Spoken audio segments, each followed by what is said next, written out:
भाई साहब इस महीने एसबीआई म्यूचुअल फंड का इतना बड़ा आईपीओ आ रहा है कि आपके पूरे गांव को अलॉटमेंट मिल जाएगा। अभी आईपीओ मार्केट में यही होता है ना, हमें अलॉटमेंट ना मिलने का दुख तो होता है, लेकिन इससे भी बड़ा दुख तब होता है जब मार्केट में कोई आईपीओ ही ना आए। लेकिन इस बार भाई भगवान ने हमारी सुन ली है, जुलाई के पहले हाफ के अंदर ही हमको 3 आईपीओ देखने को मिल रहे हैं। तीनों आईपीओ के अंदर जीएमपी भी अच्छा है, इशू साइज भी तगड़ा है, लाख लाख के ऊपर रिटेल रिजर्व एप्लीकेशन हमको देखने को मिल रही है। तो भाई भगवान ने ये बात तो सुन ली, भी भगवान ये भी सुन ले कि हमें प्रॉफिट हो जाए, अलॉटमेंट मिल जाए। तो इस वीडियो के अंदर ना काफी इंपॉर्टेंट चीजें हम समझेंगे एसबीआई म्यूचुअल फंड के आईपीओ के रिलेटेड। काफी सारी चीजें देखने को मिल रही है जो मेरे सोर्सेज है आईपीओ के, तो उन सब की बात करेंगे। तो इसी बात के ऊपर वीडियो को लाइक नहीं किया तो दबा दो यार भाई, दबाओ उसको, ठोको लाइक के बटन को। सीधा अपन वीडियो में चलते हैं। तीनों ही आईपीओ की जो इंपॉर्टेंट डिटेल्स है, बेसिक डिटेल अपन इस वीडियो में समझेंगे, बाद में रिव्यू के अंदर भी सारी चीजों को इन डेप्थ समझेंगे। पहली बात देखो, टाइमलाइन को समझो और अपने दिमाग को प्रिपेयर रखो कि भाई हमें काम किस तरीके से करना है। देखो यहां पर 3 टाइमलाइन है, 3 टाइमलाइन पर आईपीओ ओपन हो गए, लेकिन जो 2 आईपीओ है ना वो कॉन्फ्लिक्टिंग है। कॉन्फ्लिक्टिंग मतलब अपने आप में कंपीट कर रहे हैं एक दूसरे से, ठीक है। और जो तीसरा आईपीओ एसबीआई म्यूचुअल फंड वो अलग हो गया। मतलब कुसुमगर और ये जो लेजर पावर है ना, ये 2 आईपीओ के अंदर से हमें एक आईपीओ को चूज करना पड़ेगा। ये क्यों, मैं आपको बताता हूं। पहली बात, कुसुमगर का जो आईपीओ है ना, ये आईपीओ मार्केट के अंदर ओपन होने वाला है आपका 8 जुलाई को, 10 तारीख तक यहां पर हम अप्लाई कर सकते हैं। इसका अलॉटमेंट का बेसिस क्लियर होने वाला है 13 जुलाई को, और 15 जुलाई को ये आईपीओ मार्केट के अंदर लिस्ट होगा। वैसे ही लेजर पावर की अपन बात करते हैं, लेजर पावर एंड इंफ्रा, ये मार्केट के अंदर ओपन होगा 9 तारीख को, मतलब एक दिन इसके आगे टाइमलाइन हो गई। अब यहां पर हॉलीडे होगा तो 13 जुलाई तक ये आईपीओ मार्केट के अंदर ओपन रहेगा। 14 और 16 यहां पर हमको डेट्स देखने को मिल रही है। मतलब 14 तारीख को अलॉटमेंट का बेसिस क्लियर होगा, 16 को लिस्टिंग हो जाएगी। अभी 13 तारीख को इसका अलॉटमेंट का बेसिस हो रहा है क्लियर, मतलब 14 तारीख को यहाँ का जो ब्लॉक वाला पैसा है, जिनको अलॉटमेंट नहीं मिला वो अनब्लॉक होगा कुसुमगर के अंदर। तो यहाँ पर ये 13 तारीख को ही आईपीओ बंद हो रहा है, तो इन दोनों में से हम क्या करेंगे, एक आईपीओ को चूज कर लेंगे।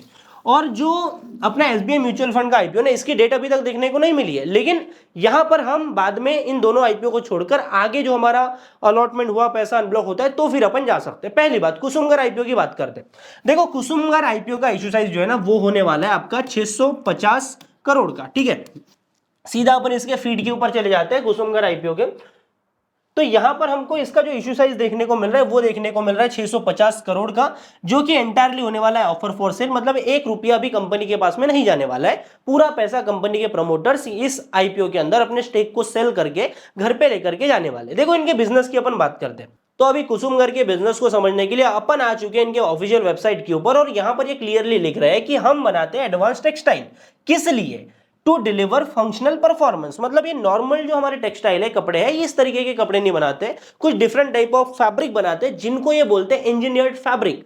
ये बनाते हैं सिंथेटिक फैब्रिक, जो कि परफॉर्मेंस डिराइव करने के लिए बनाए जाते हैं। अब ये बनाते क्या है ना, किन सेक्टर्स को सर्व करते हैं वो समझ लेते हैं। सबसे पहली बात, ये डिफेंस और एरोस्पेस को अपने फैब्रिक्स प्रोवाइड करते हैं। जिससे बनता क्या है, जिससे बनता है आपका पैराशूट। पैराशूट के अंदर एक different type of fabric use होता है, वो ये कंपनी देती है। साथ में डिप्लॉयबल शेल्टर्स जो होते हैं ना, मतलब एकदम से जो मिलिट्री आपकी है उसको रखने के लिए डिप्लॉयबल शेल्टर्स बना दिए जाते हैं फैब्रिक से, वो ये काम करते हैं। साथ में कुछ इस तरीके की चीजें हमको देखने को मिलेगी यहाँ पर, आप और देख सकते हो। साथ में ऑटोमोबाइल इंडस्ट्री को भी अपने फैब्रिक्स प्रोवाइड करते हैं, और ये जो बेल्ट्स वगैरह होते हैं इसके अंदर भी इनके फैब्रिक्स को ड्यूरेबिलिटी के लिए यूज किया जाता है। तो कुछ इस तरीके का यूज केस हमको इनके प्रोडक्ट्स का देखने को मिल रहा है। बाकी इनके फाइनेंशियल्स की अपन बात करते हैं ना, तो वो हमको तगड़ा ही देखने को मिल रहा है। फाइनेंशियल्स के मामले में कंपनी तगड़ी देखने को मिल रही है। देखो इस आईपीओ के अंदर पूरे 35% का हमको रिटेल कोटा देखने को मिल रहा है कुसुमगर के अंदर। जहां पर रिटेल के लिए रिजर्व एप्लीकेशन की बात करते हैं तो 150 के, मतलब 1.5 लाख एप्लीकेशंस को इस आईपीओ के अंदर अलॉटमेंट मिलने वाला है। सबसे पहली बात, 650 करोड़ का आपका इशू है, वहां पर भी 35% का फुल रिटेल कोटा देखने को मिल रहा है। तो 150 के मतलब 1.5 लाख लोगों को इस आईपीओ के अंदर एप्लीकेशन जो है वो अलॉट हो जाएगी। और बढ़िया बात यह ना कि 2 आईपीओ है और 2 आईपीओ एक दूसरे से कंपीट कर रहे हैं, और दोनों के अंदर अगर अच्छा जीएमपी देखने को मिलता है तो अलॉटमेंट के चांसेस थोड़े बेटर हो सकते हैं। लेकिन कुसुमगर के साथ में प्रॉब्लम यह है, मतलब इसको अपन प्रॉब्लम तो नहीं बोल सकते क्योंकि जीएमपी अच्छा होना प्रॉब्लम नहीं होती, पर अलॉटमेंट के लिए प्रॉब्लम होती है। इन्होंने प्राइस बैंड जो रखा है ना अपना 398 टू 419 का इन्होंने प्राइस बैंड रखा है, लेकिन अभी के टाइम पर शेयर का जो प्रीमियम है ना लगभग 166, मतलब 166 देखने को मिल रहा है, जिसके हिसाब से लगभग 40% का प्रीमियम है। तो इस आईपीओ की डिमांड मार्केट के अंदर अच्छी खासी रहने वाली है, ये बात तो हमको समझ में आ रही है। बाकी इसके फाइनेंशियल्स की बात करें तो कंपनी के प्रॉफिट रेवेन्यू अच्छी तरीके से ग्रो कर रहे हैं और कंपनी के प्रॉफिटेबिलिटी भी हमको अच्छी देखने को मिल रही है। बाकी इसका कंप्लीट रिव्यू अपन अगले वीडियो में भी करने वाले।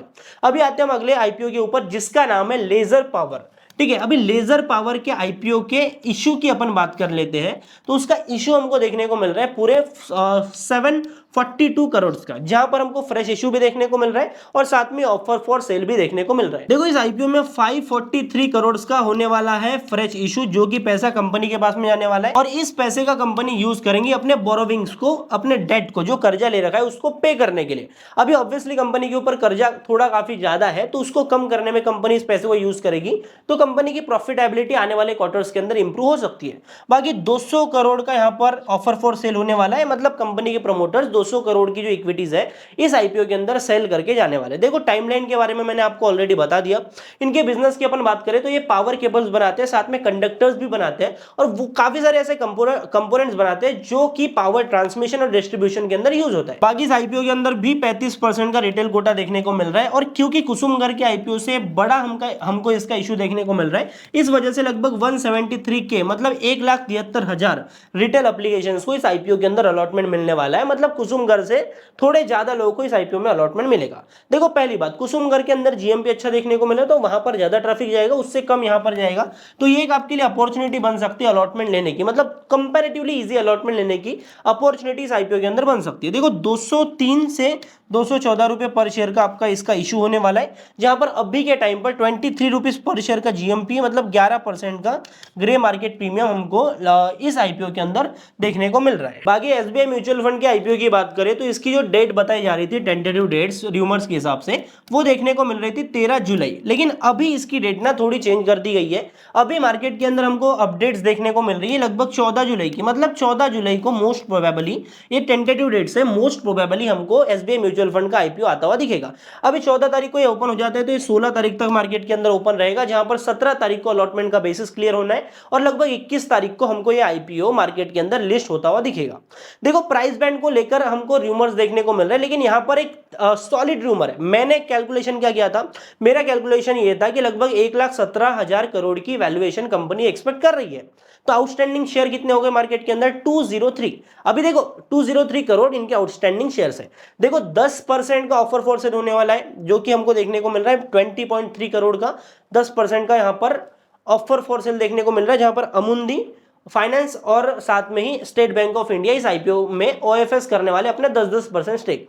तो इस हिसाब से लगभग 20.3 करोड़ शेयर्स का ओएफएस देखने को मिल रहा था, जो कि पब्लिक डोमेन में डेटा अवेलेबल है। साथ में 203 करोड़ आउटस्टैंडिंग शेयर्स है एसबीआई म्यूचुअल फंड के, तो इसके हिसाब से लगभग 560 रुपए का हमको पर शेयर देखने को मिल रहा था। लेकिन अभी जो रूमर्स हमको देखने को मिल रहे हैं इसी रेंज में देखने को मिल रहे हैं, लगभग 545 टू 575 रुपीज पर शेयर का यहाँ पर ये एक्सपेक्टेड टेंटेटिव प्राइस बैंड हमको मार्केट के अंदर देखने को मिल रहा है। अभी अपन इस प्राइस के हिसाब से भी कैलकुलेट करते ना तो हमको लगभग वही 11,700 करोड़ का इशू देखने को मिल रहा है। तो मोस्ट प्रोबेबली आपका जो इशू साइज है 11,500 से 12,000 करोड़ के बीच में आएगा और मोस्ट प्रोबेबली हमको ये 11,700 करोड़ का ही इशू देखने को मिलेगा। अभी हम आते हैं शेयर होल्डर कोटा के ऊपर। देखो पहली बात, डीआरएचपी के अंदर शेयर होल्डर कोटा नहीं है तो चांसेस कम ही है शेयर होल्डर कोटा आने के, लेकिन in case share holder quota आता है तो फायदा हो जाएगा। अभी इसके पहले ऐसा नहीं हुआ है कि भाई डीआरएचपी के अंदर शेयर होल्डर कोटा नहीं है तो आईपीओ के अंदर भी नहीं आएगा, होता है शेयर होल्डर कोटा डीआरएचपी में नहीं है, फिर भी यहां पर आरएचपी के अंदर आने के चांसेस है, जो कि आईपीओ आने से एक हफ्ते पहले रिलीज होती है। और इन केस यहां पर यह भी समझो कि पास्ट में ऐसा भी हो रखा है कि डीआरएचपी में तो शेयर होल्डर कोटा है पर आरएचपी में शेयर होल्डर कोटा नहीं रखा गया, तो दोनों चीजें चलती है। तो अभी के टाइम पर जो कोटा आने का नहीं आने का चांसेस जो है ना 50-50 है, आ भी सकता है नहीं भी आ सकता है, ठीक है। तो ये चीज हमको समझना पड़ेगा, लेकिन हमें अपनी तैयारी से चलना है, आपको ये बात ध्यान में रखना है। बाकी इसके आरएचपी की डेट की बात करें तो 14 तारीख बताई जा रही है, तो लगभग कल या फिर आज रात को भी हो सकता है, कल या फिर परसों के अंदर हमको आरएचपी फाइल होता हुआ दिखाई देना चाहिए। अगर परसों तक आरएचपी फाइल नहीं होता तो एक एक दिन जैसा जैसा बढ़ता जाएगा वैसे वैसे आईपीओ भी डिले होता रहेगा। तो मेन बात यह है कि भाई एक बार आरएचपी फाइल हो गई तो हमको यहाँ पर पक्की डेट इसकी देखने को मिलेगी और हमको प्राइस बैंड भी पता चली जाएगा, ठीक है। बाकी यही अपडेट थी एसबीआई म्यूचुअल फंड के आईपीओ को लेकर। सारी आईपीओ की अपन complete review detail update analysis मैं बना दूंगा। कोई अपडेट निकल के आती है आईपीओ मार्केट से रिलेटेड, टेलीग्राम चैनल का लिंक डिस्क्रिप्शन में, जाओ जल्दी ज्वाइन कर लो। बाकी मिलता हूं आपसे अगले वीडियो में, तब तक के लिए बाय बाय, टाटा, जय हिंद, जय भारत। वीडियो को लाइक कर लेना।